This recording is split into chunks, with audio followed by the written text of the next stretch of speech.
بسم اللہ الرحمن الرحیم۔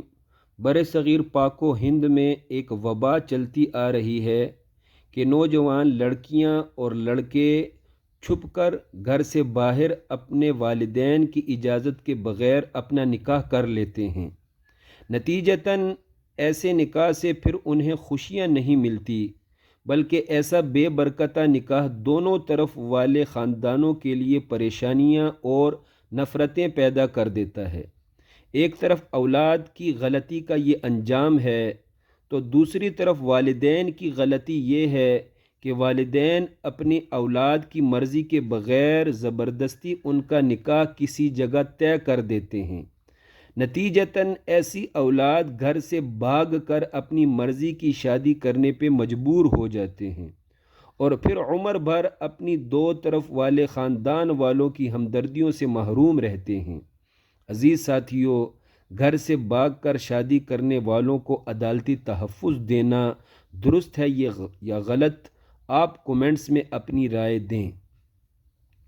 البتہ زمانہ اس بات کا گواہ ہے کہ جو لڑکی گھر سے بھاگ کر اپنے محبوب کے پاس جاتی ہے تو کچھ دن بعد ہی اس کا محبوب اسے رسوائی کے دلدل میں پھینک کر یہ کہتے ہوئے چلا جاتا ہے کہ تو اپنے والدین کی نہ ہو سکی میرے ساتھ خاک وفا کرو گی۔ تو نے ایک شخص کے لیے اپنے والدین کا دل توڑا تو کسی اور کے لیے میرا دل بھی توڑ سکتی ہو۔ میرا دل تم سے بھر گیا ہے، میں تمہیں بیوی نہیں بنا سکتا۔ عزیز ساتھیوں، پاکستانی ماہنامے کا ایک سچا واقعہ ہے۔ ایک لڑکی نے اپنی آپ بیتی کا یہ سچا واقعہ اس لیے بیان کیا ہے تاکہ دوسری لڑکیاں سبق حاصل کر سکیں۔ یہ لڑکی کہتی ہے، موبائل فون کے ذریعے میری ایک لڑکے سے دوستی کی ابتدا ہوئی، پھر جلد ہی معاملہ شدید محبت تک جا پہنچا۔ میں مکمل طور پر اس لڑکے کی میٹھی باتوں کے جادو میں جکڑ گئی تھی۔ ایک دن اس نے مجھے اپنی محبت میں ایسا جذباتی کر دیا کہ میں اس کے ساتھ گھر چھوڑنے پر مجبور ہو گئی، کیونکہ ہمارے رشتے سے دونوں طرف کے خاندان والے راضی نہ تھے، اس لیے مجبوراً مجھے گھر چھوڑنا پڑا۔ میرا خیال یہ تھا کہ شادی کر کے جلد ہی اپنے گھر واپس لوٹ آؤں گی، پھر بالآخر گھر والے قبول کر ہی لیں گے، چنانچہ گھر سے بھاگ کر میں نے شادی کر لی۔ دوسری طرف ہمارے دونوں خاندان والوں نے ہمیں جان سے مار دینے پر انعام رکھ دیا۔ ہماری شادی کو بے حیائی اور بے غیرتی کا نام دے دیا گیا۔ ہر طرف سے ہم پر پھٹکار پڑ رہی تھی۔ البتہ گھر میں میری ماں میرے لیے دھاڑے مار مار کر روتی تھی اور مجھے یاد کرتی رہتی تھی۔ اس وجہ سے رشتہ داروں اور محلے داروں نے میری ماں کا جینا حرام کر دیا تھا۔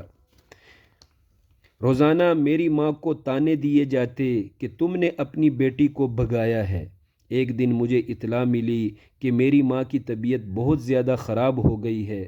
مجھ سے نہ رہا گیا اور میں رات کے 2 بجے اپنے ماں کے گھر پہنچ گئی۔ وہاں کا منظر دیکھتے ہی میری دنیا اجڑ گئی۔ ماں کی لاش جنازے کی چارپائی پہ پڑی تھی۔ گھر والوں نے مجھے دیکھا تو سارے مجھ پہ ٹوٹ پڑے۔ سب نے مجھے قاتل کہا۔ سب مجھ سے کہتے رہے، تیری وجہ سے تیری ماں مر گئی، تو نے اپنے والدین کو کسی کے منہ دکھانے قابل نہ چھوڑا، تمہاری والدہ اپنی جان سے زیادہ تمہارا خیال رکھتی رہی اور تم نے ڈائن بن کر اپنی ماں کو ہی ہلاک کر دیا۔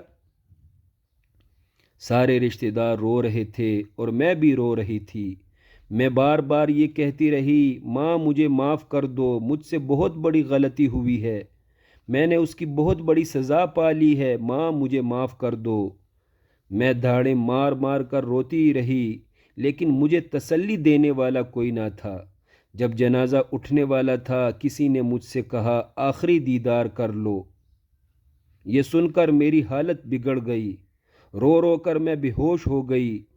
جب میں ہوش میں آئی تو اپنے سامنے اپنے باپ کو ہاتھ جوڑے ہوئے دیکھا۔ میرے باپ نے مجھ سے صرف ایک بات کہی، چلی جاؤ، جس کے لیے ہمیں چھوڑا تھا اس کے پاس چلی جاؤ، ورنہ میرا بھی مرا ہوا منہ دیکھو گی۔ مجھ میں ہمت نہ رہی مزید وہاں رکنے کی، اس لیے مجبوراً میں وہاں سے اپنے سسرال آ گئی۔ میرے شوہر کے گھر والوں نے مجھے قبول کر لیا ہے، لیکن میرے ساتھ ان کا سلوک دشمنوں والا ہے۔ میرے سسرال کے سارے لوگ مجھ سے نفرت کرتے ہیں۔ میری 2 سال کی بیٹی ہے، میں اپنے سے زیادہ اس کے لیے پریشان رہتی ہوں، کیونکہ وہ اب تک دونوں طرف کے خاندان کی شفقتوں سے محروم رہی ہے۔